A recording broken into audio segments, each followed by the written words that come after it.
Hello everyone, Zain with you. Welcome back to the channel. Today we are diving into Slack versus Google Chat in 2025, two of the most popular team communication tools. If you are trying to decide which one fits best for your business or personal workflow, stick around because I'll break down their features, pricing, pros and cons, all in under 5 minutes. Overview. First, a quick overview. Slack has long been known as the go to collaboration app for startups, tech companies, and remote teams. It is feature rich, highly customizable, and integrates with thousands of apps. Google Chat, on the other hand, is part of Google Workspace. It's seamlessly integrated with Gmail, Google Drive, Meet, and Calendar, making it super convenient if your team is already living in the Google ecosystem. So while Slack is like a standalone powerhouse, Google Chat is more of a built-in companion inside Google's productivity suite. Features and usability.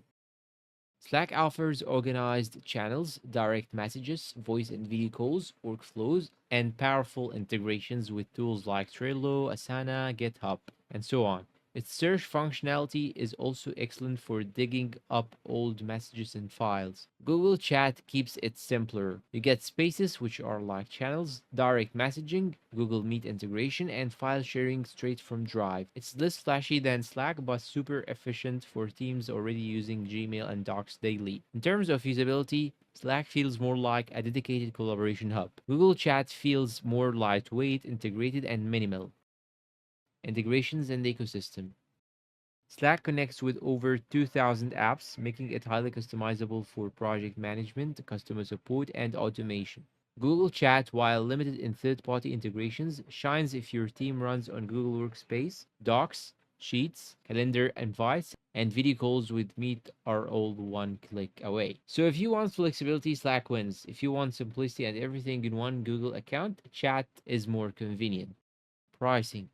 Slack has a free plan, but it is limited. You only get access to the last 90 days of messages. Paid plans start around $8.75 per month per user, offering unlimited history, advanced security, and admin features. Google Chat is included with Google Workspace, which starts at $6 per user per month. That means for one subscription, you get Chat plus Gmail, Drive, Meet, Docs, and more. So if you are already paying for Workspace, Google Chat feels like a free add on.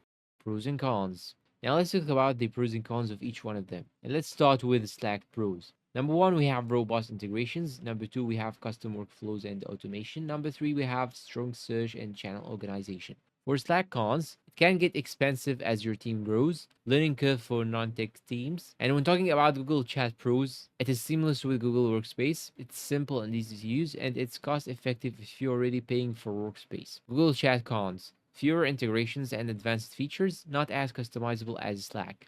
Conclusion. So which one should you choose in 2025? If your team values deep integrations, customization, and a dedicated collaboration hub, Slack is the better choice. But if your team lives in Gmail, Docs, and Drive already, Google Chat is simple, cost effective, and good enough for most communication needs. And that is our comparison. Which one do you prefer? And tell me why down below in the comments. And if you find this video helpful, please support us with like and subscribe, comment, share, and see you in a new comparison.